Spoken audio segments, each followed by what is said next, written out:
Hello, entrepreneur. So, one thing I want to say, I'm always adamant, I'm always asked this question about building your business while you're still employed.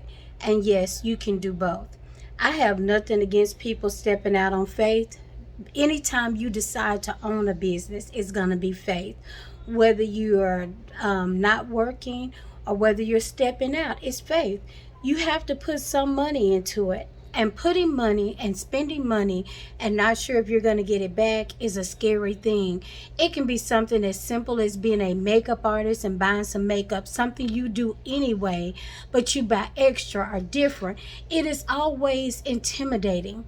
So when people ask me about starting a business while you're working, what I say is just balance. It's like anything else. Even as an entrepreneur, you're going to have to figure out how to balance. You have to balance your business as well as your work, as well as your personal life, your family, and it's going to be difficult because as an entrepreneur, as a business owner, you are the complete business until you're able to hire. And there are so many different steps that a person has to take before they get to that point. As a business owner, you want to know ahead of time, that's why business plan, because you want to know where your break even point. Where is the point that you make enough money that you can add? You've got to find your customers. There are so many different little details that you need to take care of before you reach each level that you're going to want to reach. So it's already an act of faith. If you're working and you're building your business, just value your time more.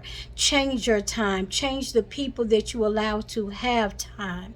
There'll be always be critics and people tell you can't do both, but that is not true. I've watched too many people do it.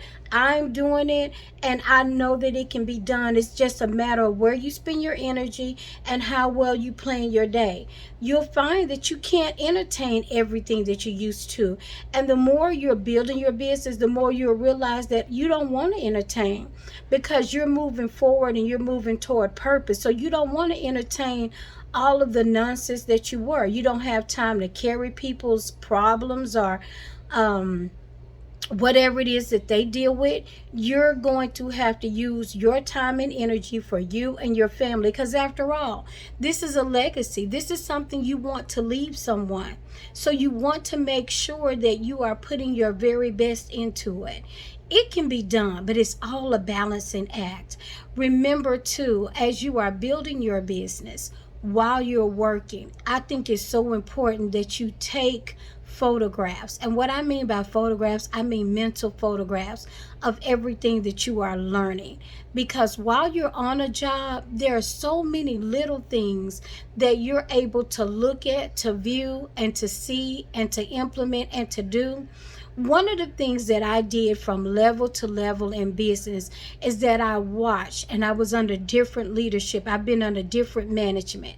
And from every stage and every place that I've ever worked, I have grasped some things. There are some things that I have, some things that I've learned, and I take those lessons with me so that it helps me to be a better person and a better entrepreneur later.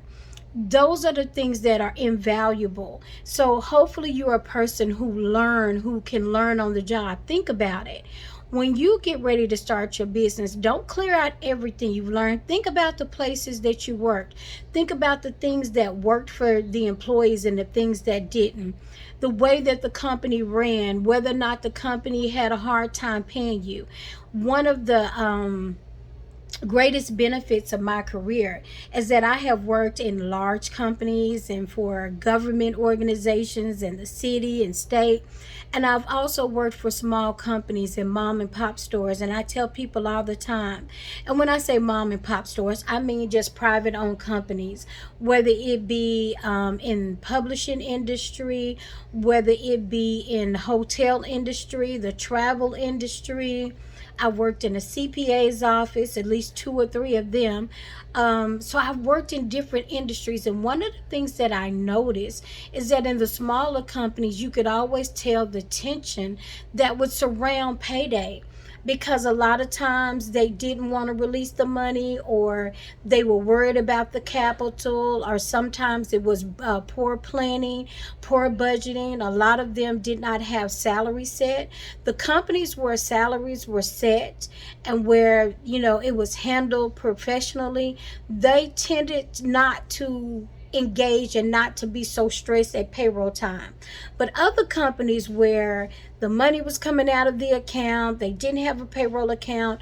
I even worked for one guy who just paid everybody the same way. He didn't take out taxes, he didn't do any of that. He happened and he was in real estate, and so he paid everybody what they would call under the table. He wrote a check, he made the dates real simple, from the 1st to the 15th, the 15th to the 1st, but it was all because he was trying so hard to either hide stuff or because he didn't have it together.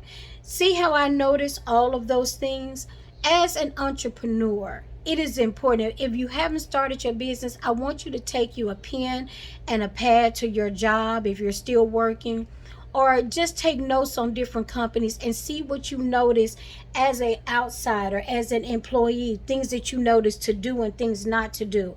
Those things are crucial. Most people, entrepreneurs, never even think about what it feels like to hire somebody until it's time.